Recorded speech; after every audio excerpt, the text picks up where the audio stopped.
지금 유럽에서 두 개의 전쟁이 벌어지고 있죠. 그래서 그 전쟁과 1차 세계대전을 접목시켜 보면은 여러분들이 투자해서 얻을 수 있는 교훈은 분명하다고 보는 거죠. 그 투자의 교훈을 전쟁의 본질에서 얻을 수 있다라는 이야기입니다. 1913년 12월 23일이죠. 연방준비제도법이 통과된 다음에 우연인지 필연인지 1914년에 제1차 세계대전이 발발을 합니다. 역사적으로 제 강의를 통해서 경제 위기와 전쟁이 기회가 됐었다. 역사적으로 경제 위기와 전쟁은 언제나 금융가들이 혹은 투자자들이 큰 돈을 벌 수 있는 기회가 됐다고 말씀을 드렸습니다. 1913년 12월 23일에 연방준비제도법이 통과가 되면서 연방은행에서 화폐를 찍어낼 수 있는 여건이 마련이 된 것이죠. 달러 표시된 거 요거 하나를 10달러라고 가정을 해볼게요. 그러면은 뭐 10달러가 10개가 있으니까 요게 100달러가 되는 거죠. 그럼 100달러는 금 어느 정도냐면은 당시에는 1온스가 20달러였으니까 100달러면은 5온스라고 생각을 하면 되겠죠. 1온스가 20달러니까.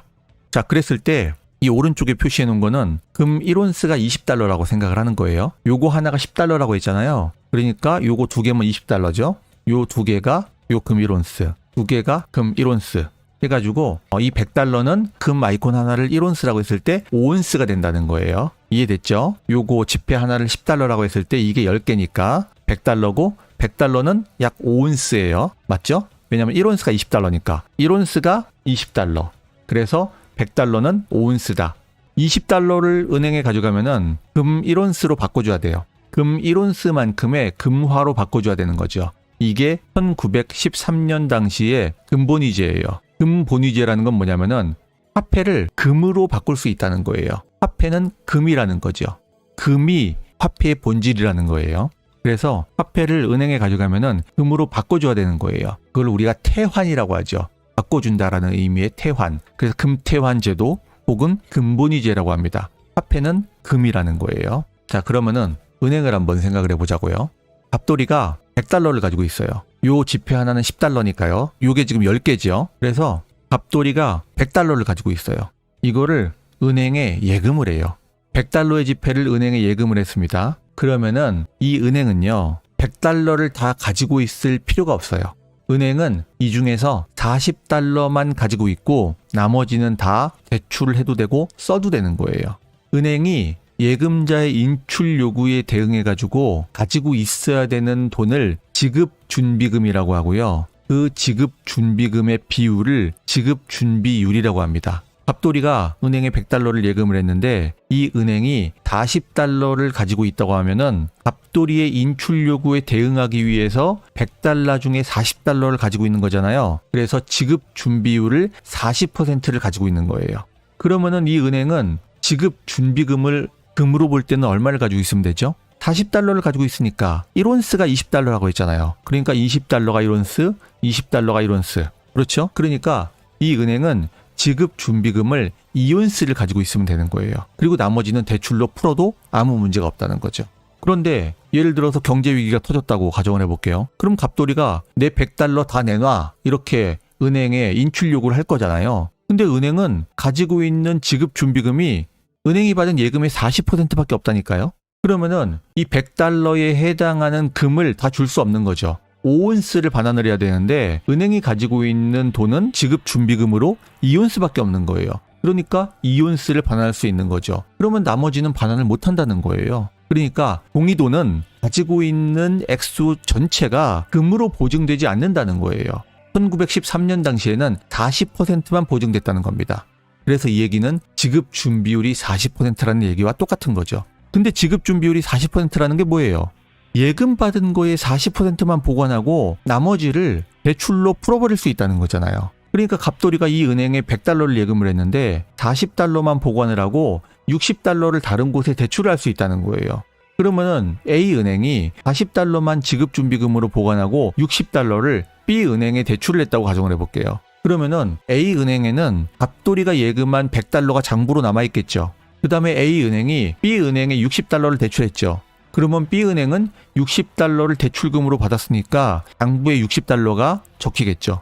그러면은 갑돌이가 가지고 있는 통화량은 100달러인데 A은행에는 장부가 100달러가 적혀 있고 B은행에 장부가 60달러가 적혀 있는 거예요. 그래서 은행에 돌아다니는 통화량은 160달러가 되는 거죠. 예금한 액수는 100달러인데 은행에 찍힌 거는 160달러예요. 60달러가 창조된 거죠. 이게 바로 지급 준비율에 따른 신용화폐의 팽창이라고 이야기를 하는 겁니다. 미국은요, 1913년에 연방준비제도법이 통과돼서 중앙은행이 설립되기 이전까지만 해도 여전히 국내 자본이 없었어요. 그래서 이 미국에서 국채를 발행해가지고 유럽의 국채를 팔아가지고 그 팔은 돈, 그게 빌린 돈이죠. 국채를 발행해가지고 돈을 빌려가지고 미국의 공업 생산을 했다는 겁니다. 그리고 그 미국의 국채를 유럽, 특히 영국이죠. 세계 금융시장의 중심이 유럽의 영국이었으니까 그 영국에 미국의 국채를 팔아가지고 중개하는 일을 했던 게 누구냐. 우리가 지난 시간에 공부했던 조지 피바디, 그리고 피바디가 공업자로 택했던 JS 모건이었던 거죠. 미국 내에 그만큼 자체적인 자본이 없었다는 거예요. 그래서 미국은 자국의 경제를 발전시키기 위해서 유럽의 국채를 발행해가지고 유럽으로부터 돈을 받아가지고 성장을 할 수밖에 없는 취약한 자본을 가지고 있었다는 거죠. 미국은 유럽 자본에 의지를 해야 하는 채무국이었던 겁니다. 국채를 이렇게 유럽에 팔고 유럽이 가지고 있는 요 돈, 금이 돈이죠. 당신은 이 돈을 받아가지고 자국의 경제를 성장시키고 공업 생산을 일으켜야 됐다는 거죠. 국채를 팔고 돈을 받고 요걸 중개한 사람이 조지 피바디와 주니어스 스펜서 모건이었다라는 것입니다. 그래서 미국은 당시에 유럽, 특히 영국에 대한 채무국이었고요. 영국은 미국에 대한 채권국이었죠. 그런데 이 역학관계가 1차 대전으로 인해서 어떻게 변하는지를 앞으로 살펴보게 될 겁니다. 1차 세계대전은요, 최초의 현대적인 총력전이라고 부릅니다. 무슨 말이냐면요, 국가가 사용 가능한 자원과 인력, 모든 수단을 총동원해서 싸우는 것을 총력전이라고 하죠. 무려 1차 대전은 4년 3개월 동안이나 지속된 장기간의 전쟁이었고 총력전이었어요. 그러니까 이 전쟁을 치르면서 참전국들이 쏟아부은 전비는 어마무시했다는 거죠. 전쟁은 돈이 있어야 할 수 있는 거거든요. 돈이 얼마나 많이 들어갔겠습니까? 특히 이 전쟁의 주역이 누구예요? 연합국에서는 영국과 프랑스가 중심이었고요. 동맹국에서는 독일과 오스트리아가 중심이었어요. 그래서 이 전비를 한번 살펴보면은 1차 세계대전이 펼쳐지는 동안에 동맹국의 독일은 한 해 예산에 50년분을 썼어요. 오스트리아는 한 해 예산에 18년분을 썼어요. 영국은 한 해 예산에 38년분을 썼고요. 프랑스는 27년분을 쓸 정도로 군사비가 어마무시했다는 거죠. 그래서 예일대 경제학 박사고 도쿄대 경제학과 교수를 역임했던 노구치 유키오가 이렇게 얘기합니다. 제1차 세계대전은 경제전쟁이었다. 경제력의 싸움이었다는 겁니다. 전비에서 승패가 갈린다는 거예요. 1차 세계대전 이전에는 돈을 어떻게 빌려가지고 공업생산이 이루어진다고 했죠? 미국이 유럽에서 돈을 빌려가지고 자국의 공업생산을 했다 그랬죠. 특히 유럽 금융시장의 중심은 영국이니까 미국이 자국의 채권을 유럽에 팔아가지고, 특히 영국에 팔아가지고 그 국채를 판 돈으로 미국의 공업생산을 했다는 거예요. 그래서 영국은 채권국이고 미국은 채무국이었다는 겁니다. 그런데 연합국이 전쟁을 4년 이상 총력전으로 하다 보니까 영국과 프랑스의 돈이 다 떨어진 거예요. 돈을 어디서 받아와야 되느냐? 미국에서 받아올 수밖에 없는 상황이 됐다는 거죠. 근데 미국이 무슨 돈이 있어요? 미국이 채무국인데 미국이 무슨 돈이 있어요? 이에 대해서는 뒤에서 다시 살펴보겠습니다. 그리고 동맹국에서는 독일이 물주였죠. 연합국에서는 영국이 물주, 왜냐면 세계 1위니까. 동맹국에서는 독일이 물주, 왜냐면 세계 2위니까. 그리고 돈도 많이 썼죠. 독일은 50년치 예산, 영국은 38년치 예산.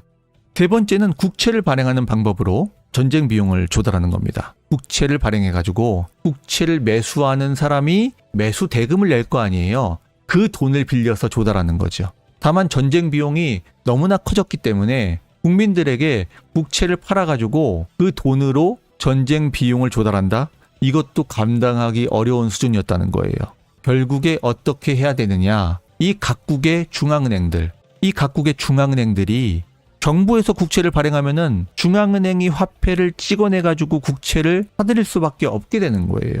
국민들이 그 국채를 다 사줄 수 있는 경제력을 가지고 있지 않다는 겁니다. 전쟁을 하는데 전쟁 국채를 정부에서 발행해가지고 팔아요. 국민들이 그걸 언제까지나 사줄 수 있냐는 얘기예요. 그렇지 않다는 겁니다. 전쟁 위기도 불안한데, 전쟁이라는 것 자체가 불안한 경제 상황인 건데, 내 돈을 국채를 사는데 쓰기보다는 그 돈을 장롱에 처박아 놓고 장롱 속에 내 돈을 보관하면서 미래를 도모하고 어떻게 일어날지 모르는 변수에 대비를 해야 된다는 거예요. 각 가정들은. 그래서 국민들에게 국채를 팔아가지고 전비를 조달하는 것도 한계가 있을 수밖에 없다는 거예요.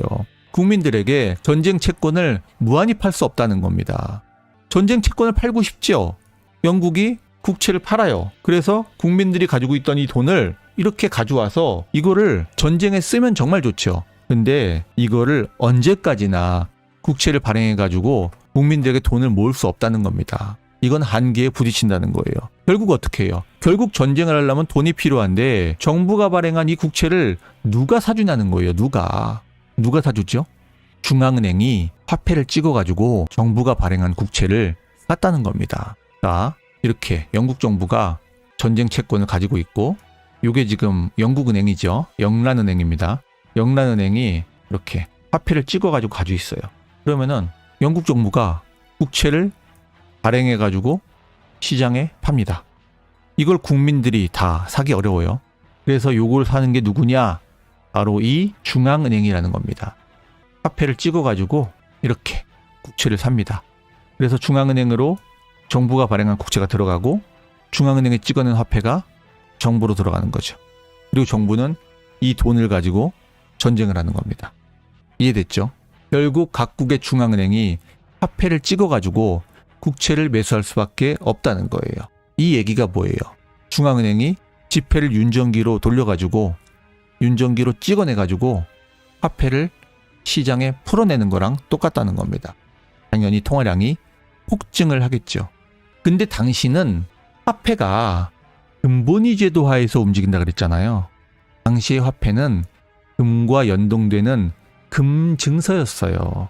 종이 쪼가리를 찍어낸다고 해가지고 중앙은행이 윤전기로 종이 쪼가리를 발행한다고 하더라도 그 종이 쪼가리는 종이 쪼가리지 돈이 아닌 거예요. 진정한 돈은 뭐예요? 금본위제잖아요. 금본위제. 진정한 돈은 금화와 은화예요. 금과 은이 진정한 돈이라는 겁니다. 아무리 중앙은행이 윤전기로 지폐를 돌려가지고 찍어내도 이걸 은행에 가지고 가면은 금으로 바꿔줘야 된다니까요. 그래서 중앙은행이 돈을 찍어낼 수 있으려면은 나라에 금이 많아야 돼요. 왜?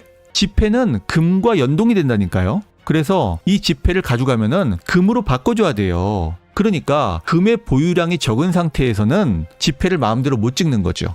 왜? 지폐는 금의 교환증이니까. 금 증서였어요, 지폐는. 그게 금본위 제도라는 겁니다. 제가 지난 시간에 설명한 미국의 골드코인 지폐를 보여주고 있어요. $1000 지폐예요. 가운데 뭐라고 써있죠? 골드코인이라고 써있잖아요. 이 지폐를 가지고 은행에 가면요, 금으로 바꿔줘야 되는 거예요. 이게 금본위제예요, 금본위제. 이 금본위제 하에서는 금의 보유량이 한정되어 있는 상황에서는 화폐를 마음대로 못 찍어내는 거예요. 화폐 찍어내면 뭐예요? 금으로 바꿔주지도 못하는데. 그렇잖아요. 근데 전쟁이 터지니까 각 나라는 전쟁을 치르기 위해 돈이 필요하잖아요. 그리고 제가 뭐라고 했죠? 돈이 필요한데 이거를 국민으로부터 세금으로도 못 걷어. 그 다음에 국민들한테 국채를 파는 것도 한계가 있어. 국민들은 국채를 사려고 하기보다 장롱 속에 돈을 보관해 놓으려고 해. 근데 돈은 필요해. 그래서 결국에 중앙은행이 화폐를 찍어내가지고 국채를 매수했다 그랬잖아요. 그러면 중앙은행이 화폐를 지들 맘대로 찍어내가지고 국채를 사가지고 화폐를 풀어낼 수 있어요? 지폐를 찍은 것만큼의 금이 없는데? 그러면 사람들이 이 화폐를 받았어요. 이 화폐 가지고 은행으로 가면은 이거 금으로 바꿔줄 수 있습니까? 각국이 보유한 금이 그대로인데? 그 돈을 금으로 못 바꿔주는 거예요. 전쟁 치르기 위해서 화폐는 계속 찍어야 되잖아요. 국채를 사가지고 전비를 조달해야 되니까. 그런데 그 화폐를 바꿔줄 수 있는 금이 없잖아요. 맞잖아요. 그러니까 결국에 이 중앙은행들이 지폐를 계속 찍어내기 위해서 택한 고육책이 뭐냐. 택한 고육책이 금본위 제도를 폐지하는 거예요. 금본위제가 없어야 금과 교환을 해줄 의무가 없는 거잖아요. 그러면 그 다음부터는 화폐를 마음껏 찍어낼 수 있는 거지. 왜? 화폐를 가져와도 금이랑 교환해줄 의무가 없잖아요. 금본위제가 아니니까.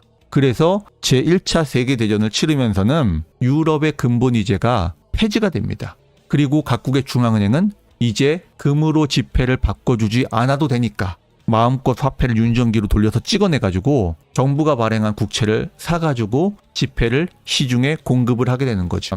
그렇게 화폐의 가치는 나락으로 가고. 예, 정확합니다.